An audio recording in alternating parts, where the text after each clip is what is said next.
Hello and a big welcome back to all my subscribers. And if you're not a subscriber, what's wrong with you? Right, I'm just going to show more of an update on the M68K project that I've been working on and show you as far as I've gotten so far. I've mostly been working on hardware, although I did make some changes to software as well, but I'll go through all of that in a little bit. So here's the hardware build as it stands. Now there's been a pretty radical change, and let me just show you that here. What I've done is I have taken the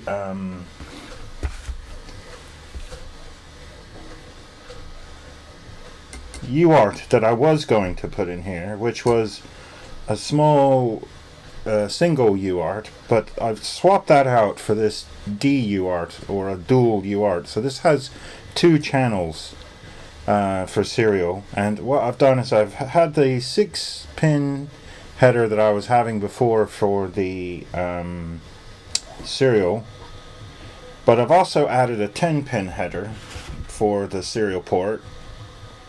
So I've got two serial ports now on this dual channel, and I have managed to get in the DC buck converter. So now I have 5 volts on this GPIO pin and 3.3 on this GPIO pin, and I have the 3.3 available for any of the SPI or IC2 devices that need it. For example, the real-time clock has to have 3.3, so that'll be connected to this power rail rather than any of the others.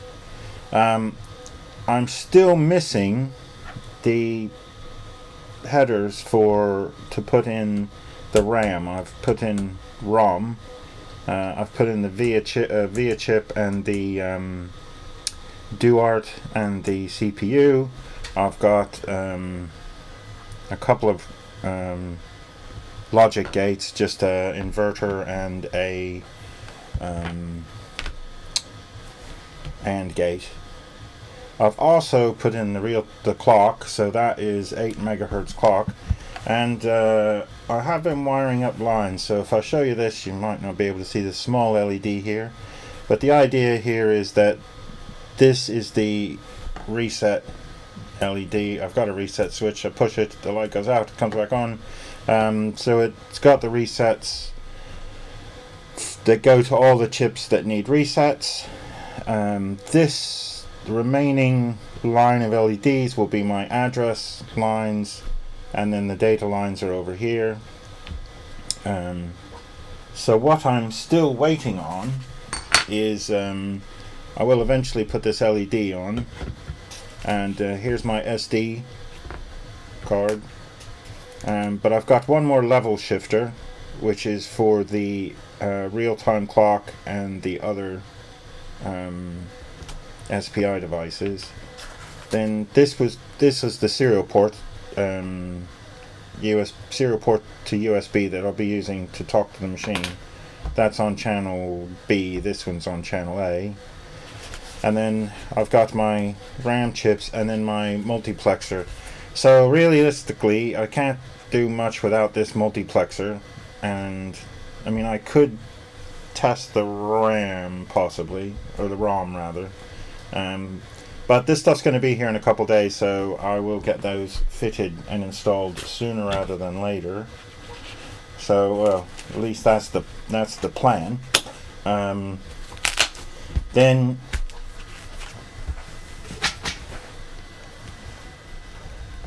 take the power out. What I have been doing in the meanwhile is any lines on the CPU that are tied to power or ground in normal operation, I've just went ahead and tied those down.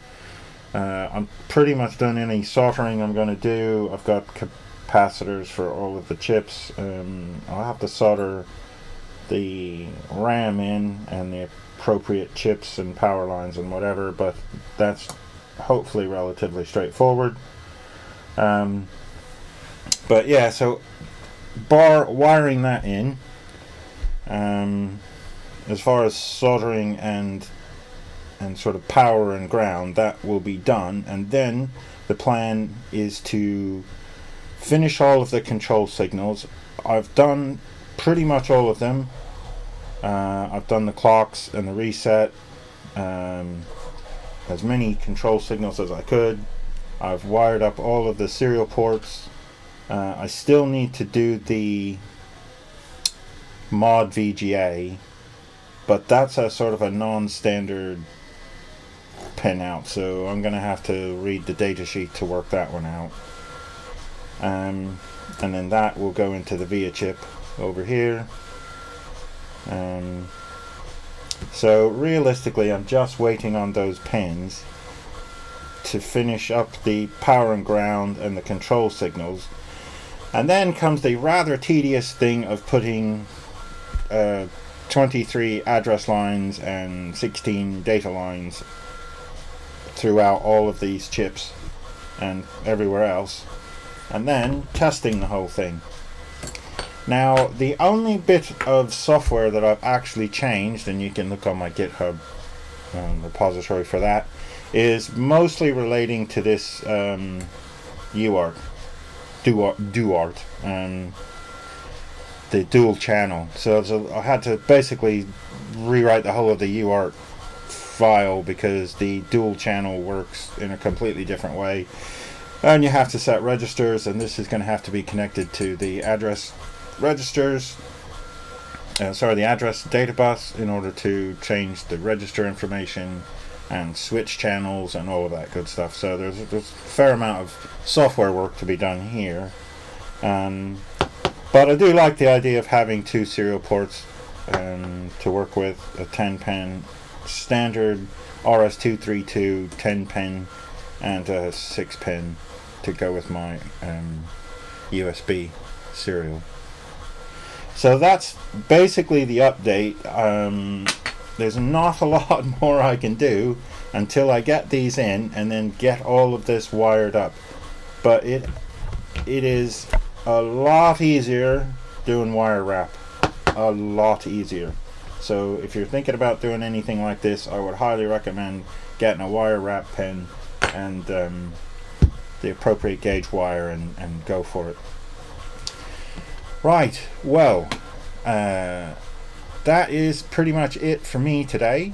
So I will leave you to get on, and I will get on with what I need to do to complete this project. Thanks again for watching. If you like these sort of videos, please like and subscribe. If you're into natural human languages, please like and subscribe, because I do videos on that as well.